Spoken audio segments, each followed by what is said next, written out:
Hey everybody, this is chapter 6 of Dialectical Materialism, a historical and systematic survey. The chapter 6 is titled Philosophical Developments in the U.S.S.R. prior to 1931. So here we go. Leninist philosophy, after the victory of the Bolshevik Party, was not at first regarded as the only permissible view. In the early years of the revolution, considerable freedom did in fact prevail in the philosophical field, so that not only materialist philosophy, but a variety of idealist systems were put forward and allowed to be taught. It was not until the autumn of 1921 that the majority of the older professors of philosophy were removed from the universities.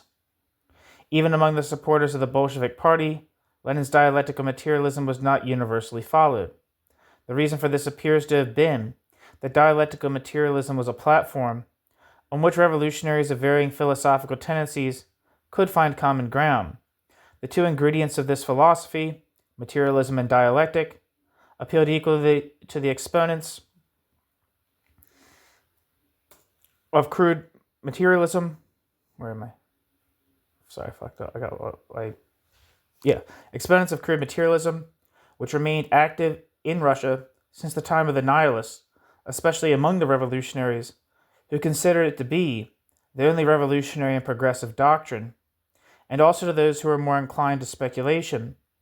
To the latter, it was the element of dialectic, embodied in dialectical materialism, which appeared to promise an advance in the direction of a true philosophy, which would lead to the downfall of crude popular materialism. Hence, at a time which required concentration of all energies on the struggle for power, the Bolshevik Party was able to enlist adherents of very diverse schools of thought in the common task.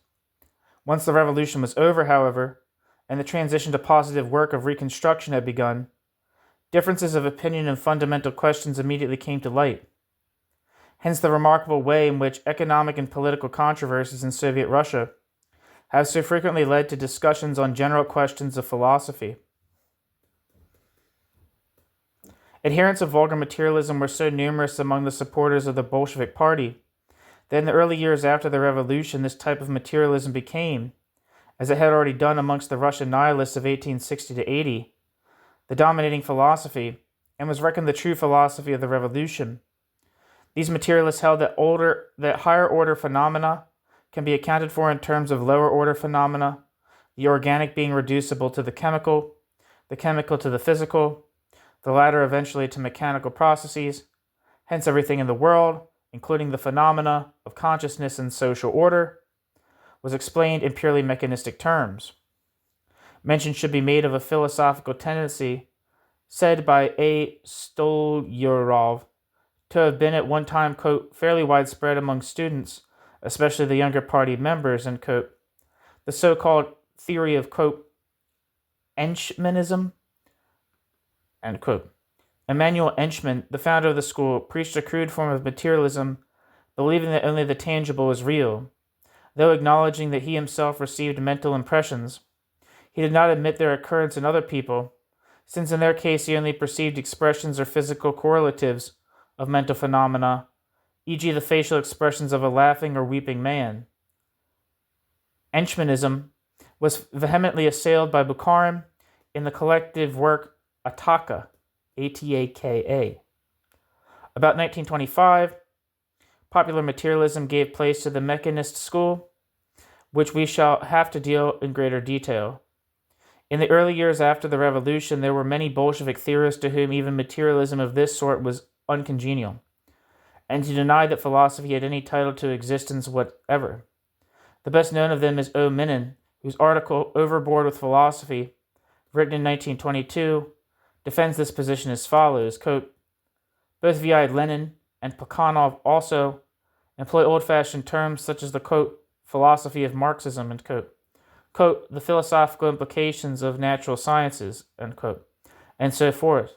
But these terms, as used by Lenin and Plekhanov, are merely slips of the pen and nothing more. In fitting out and trimming the ship of science, we must take care to throw not only religion, but also the whole of philosophy overboard, end quote.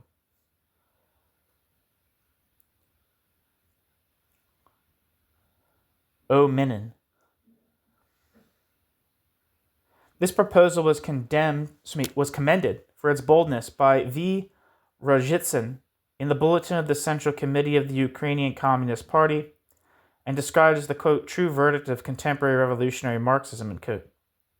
The exponents of this popular materialism displayed the same contempt for aesthetic values as was typical of the Russian nihilists of 1860 to 1880. Their attitude towards art was a utilitarian one, it being considered either as a, quote, means for the socialization of emotion, unquote. Bukharin, or to borrow a phrase from Leon Trotsky, as, quote, a means to the emotional infection of humanity. The emotional infection of humanity, end quote. This popular and mechanistic materialism, whose leading spirits were I. Stepanov and A.K. Timiryazev, son of the celebrated Russian psychologist K.A. Timiryazev, was offset around 1925 by a strenuous reaction among the supporters of dialectical materialism under the leadership of A.M. Deborin. The controversy was occasioned on the one side by various publications on the part of Stepanov, calling for a revision of Engels' materialism and dialectics in the light of the electron theory, and on the other by the appearance in 1925 of Engels' hitherto unpublished work Dialectics of Nature, which heartened the supporters of dialectical materialism. Prokofiev praises the philosophical qualities of this work on the ground that, unlike Engels' other philosophical writings, such as Ludwig Feuerbach and Anti-Düring, it breathes the true spirit of Hegelianism. The dialecticians took yet further courage from the first publication in 1929 of Lenin's philosophical notebooks, which likewise represent an advance, philosophically speaking, on Lenin's materialism and imperial criticism, and show how thoroughly Lenin had grasped the nature of dialectic. The conflict reached a crucial stage around 1929. The main question at issue was as follows: can phenomena of higher order, e.g. living organisms, be deduced from those of lower order, inorganic matter, or not? This led to a metaphysical problem. Can quality be completely deduced from quantity or not? The mechanists affirmed that it could, whereas the dialecticians denied it. Deborin and the dialectical materialists attached great importance to the problem of quality. Quote, either there is an absolute identity between inorganic and organic matter. The organic matter can be completely derived from the inorganic, in which case there is no sense at all in speaking of a transformation of the inorganic into the organic, or else, besides the unity of inorganic and organic, there is also a difference between them, in which case organic matter represents something qualitatively and specifically different from the inorganic. End quote.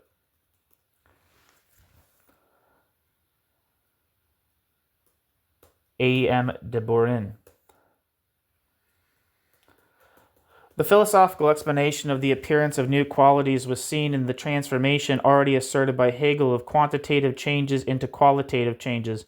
All changes in development operates initially in the direction of mere quantitative change, but once this has reached a certain stage dependent on the nature of the thing concerned, and is continued beyond this limit, it no longer results in merely quantitative change. Instead, by a sudden leap, a qualitative change takes place and something new emerges. This transformation of quantity into quality, or more precisely, the transition from quantitative change into qualitative, was regarded as the essence of the dialectic.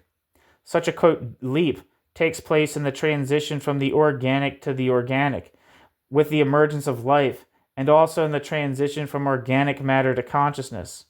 A more detailed treatment of the laws of the materialist dialectic, which must be postponed to Part 2, will afford us a closer acquaintance with the significance of this train of thought. The mechanist objected to this theory of the Deborinists on the ground that the dialectic is here employed in an abstract and a priori fashion. They emphasized further that the dialectic must be derived from nature, that it must be sought as an outcome of exact scientific investigation, though they were strongly against the idea of using the dialectic as a method of discovery, by the application of already established general laws to new fields of inquiry. Deborin, on the other hand, appealed to Engels and Lenin in support of his view that the dialectic must also serve as a method of discovery which should govern our scientific inquiries. This appeal did not, however, prevent the mechanists from accusing de Burin of adopting a false methodology which condemned the dialectic to idleness.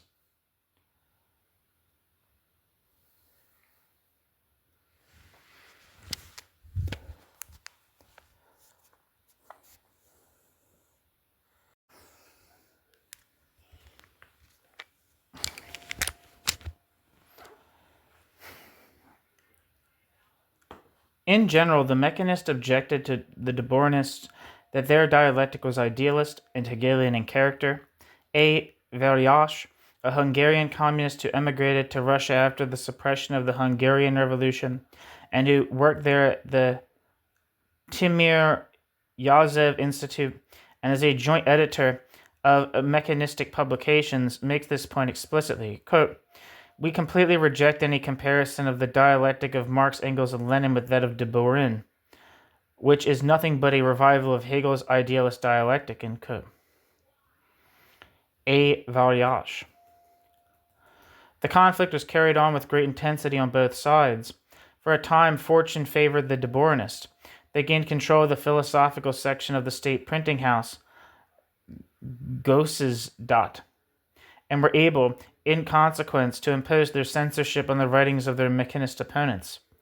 In 1929, moreover, the Timir Yazev Scientific Institute was reorganized and the de Burinist Y.Y. Agol appointed as its commissar.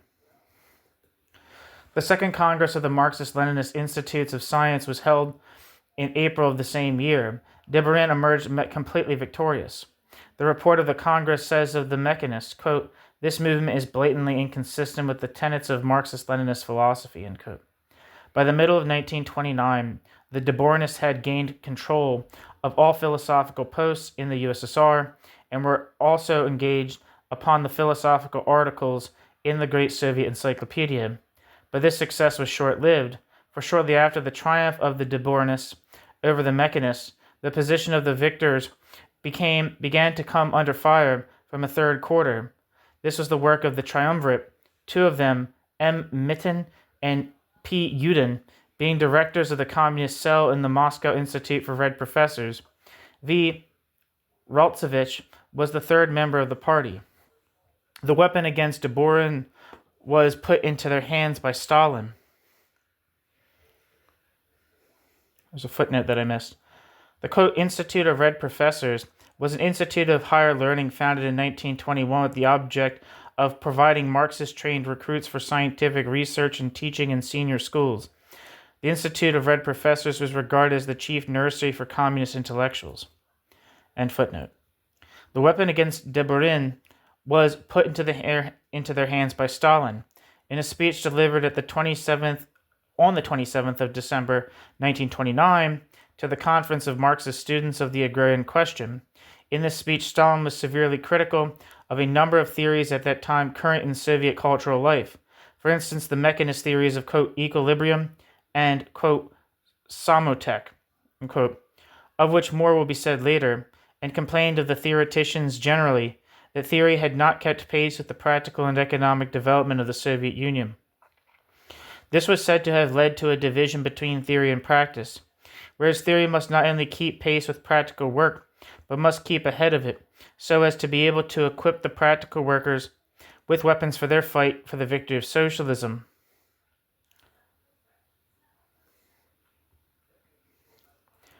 De Burin's opponents made use of this speech in order to undermine his dominant position. They blamed him for having given the party inadequate support in the fight against, quote, rightist deviationism, end quote.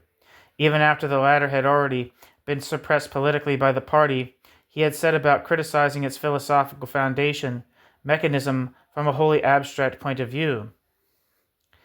De Burin had separated theory from practice, and his version of the dialectic was wholly formalist in character. Moreover, de Burin had not heeded Lenin's call for a campaign against religion.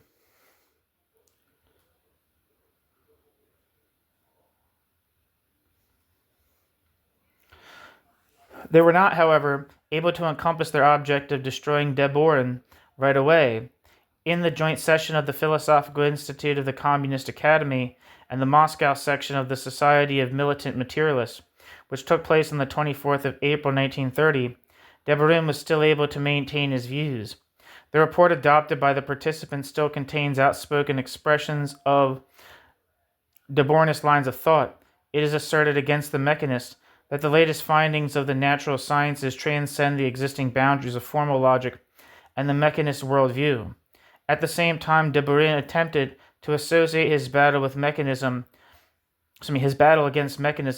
with the party campaign against, quote, rightist deviationism, end quote, already in progress, mechanism being regarded as the theoretical foundation of the latter.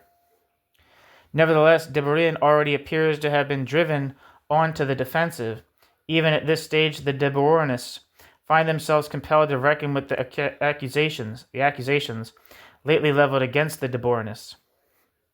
Thus, in answer to complaints of the idleness of the philosophical inquiry, the report recommends that every professor of philosophy should also cultivate some field within the special sciences.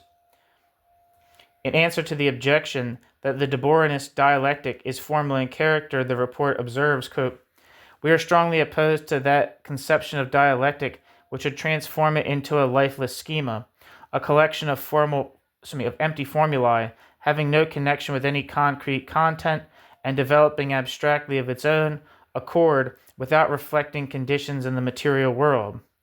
End quote.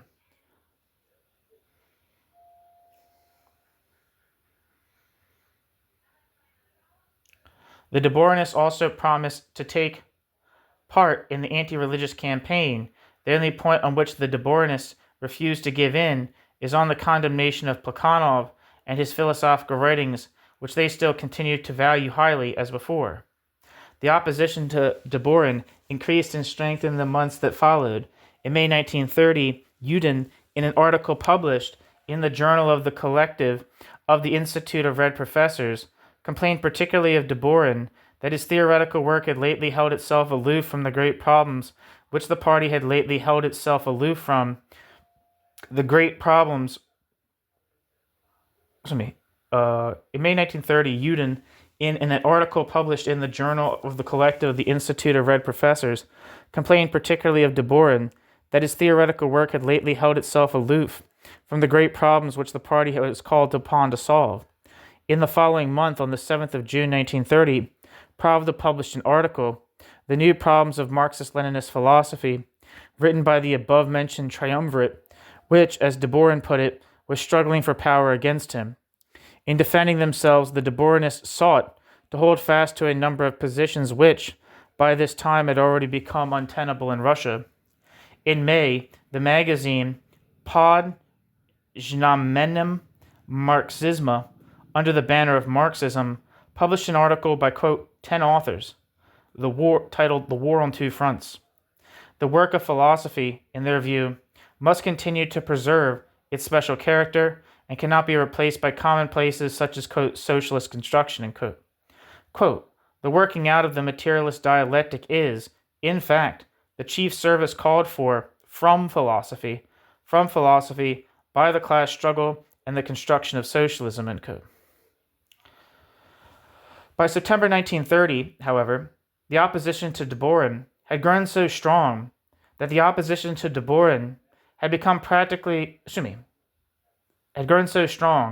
had become practically impossible for de Boron to continue the direction of the journal under the banner of Marxism any longer.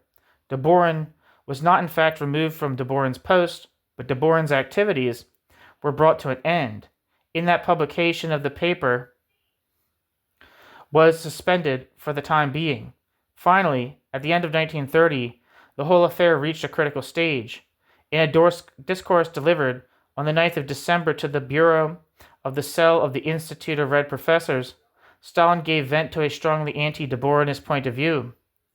Stalin described de Boron's doctrine as a form of, quote, Menshevizing idealism, end quote, and called for a, quote, war on two fronts, end quote, in philosophy also, just like that which the party was already conducting against leftist and rightist deviation in the social and political sphere. The effect of the interview was that the cell immediately changed its attitude. Whereas in a resolution adopted on the 10th of October, it had still maintained that recent philosophical developments in the Soviet Union had conformed, by and large, to the indications given by Lenin. It now confessed that the philosophical movement of Deboranism had been inadequately characterized as a, quote, formalist tendency, end quote, and represented rather a real idealist revision of Marxism. In this fashion, the formal condemnation of Deborin was already being set afoot by the authority of the party itself. On the 25th of January 1931, in its resolution concerning the journal under the banner of Marxism, the Central Committee of the party condemned both mechanism and Deborinism and demanded of the new philosophical leadership a war on two fronts in philosophy also. Quote, in the field of philosophy, the journal must wage a relentless struggle on two fronts, against the mechanist revision of Marxism as the chief danger at the present time, and also against the idealist distortion of Marxism on the part of comrades Deborin, Karev, Sten, and others. End quote. The Deborinists were accused above all of having separated philosophy from politics, theory from practice. The Deborinists were rebuked for not having understood that Leninism represents a new epoch in philosophy, a reproach directed at their high opinion of Plekhanov. All the same, it is noteworthy that it was mechanism which was described as the, quote, chief danger, end quote, at the present time. In consequence of this condemnation, Deborin was removed from his position as a responsible editor of the journal. Although Deborin remained on the board, Sten, S-T-E-N, was completely excluded. Mitin, M-I-T-I-N, and Yudin, Y-U-D-I-N, taking Deborin's place, of whom Mitin occupied the commanding position. After the condemnation of the Deborinists, the Soviet newspapers and journals also began to publish, quote, disclosures about Deborin. Deborin had taken Plekhanov, the theoretician, as a compliment to Lenin, the man of action, and Deborin had constituted himself the uncritical apologist of Plekhanov's entire work, U.S.S.R. He had taken over, lock, stock, and barrel, the Hegelian dialectic, and under his direction of the Hegelianizing of Marxism, had reached such a point that for 3 or 4 years the whole work of the philosophical section of the Institute of Red Professors had been devoted to Hegel's logic, and the last 3 or 4 courses had given no opportunity even for making acquaintance with the work of Feuerbach, let alone that of Marx and Engels.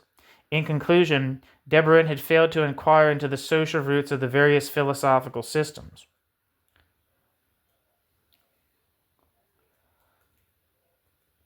It is typical of the intellectual atmosphere in which theoretical work is carried on in the Soviet Union that in face of his condemnation by the highest authorities in the party, Deborin made unconditional surrender. After a report of Mitten's to the Communist Academy, he made open acknowledgement of his lapses in the discussion, admitting that he had been too much addicted to Menshevising idealism and the separation of theory and practice, and publicly thanked the Central Committee, quote, and especially the leader of our party, Comrade Stalin, end quote, for having, quote, restrained him just in time, end quote. And that is the end of Chapter 6 of Dialectical Materialism, a Historical and Systematic Survey by Gustav A. Vetter.